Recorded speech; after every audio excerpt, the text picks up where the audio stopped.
Hi, I'm Michelle Griffey. I'm Chief Risk Officer here at Communisis. So we help our clients engage effectively with their end customers, and that could be something like a bank statement, it could be something like perhaps a tax return or a credit card bill or a bill of some form. Or for our other clients, it could even be a storefront display that maybe someone wants to buy toothpaste or something like that from. So quite broad. It makes it incredibly complex, the fact we've got two sides. One side wants to be very, very free, very easy and very creative. The other side needs to be very, very much more constrained. It definitely does increase that security challenge. People are effectively, they are our biggest asset. They're the people that can keep us safe most. They're also your biggest risk. Because people like to play and they like to do things perhaps that just explore. That's great because it's innovative. It helps a business grow, and I think it is that mix of the two that we have to balance, and we have to trust people. For the most part, will do the right thing. Try and stop them doing the wrong thing.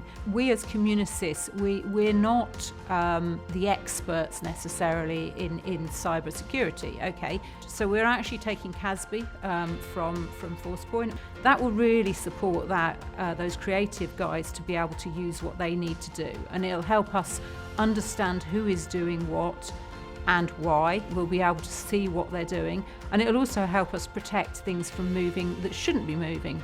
And also we'll have dynamic data protection. We'll have a system which actually can learn and to understand what an individual does and what they're supposed to be doing.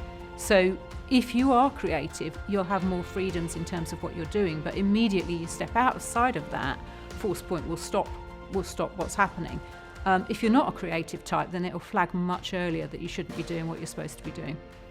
I think from my perspective, I like the innovation and the understanding that Forcepoint has about the people impacts on security and how the seemingly is feeding that into the product and moving that forward so that we create that balance between people and something which is IT and is technology, because ultimately technology and a system or a tool won't be the complete answer. It's got to be the people that are using it. And therefore, I think having a partner that is like Forcepoint, someone that is forward-looking, that is actually trying to understand that and is then trying to be ahead of where the criminals are, is really important.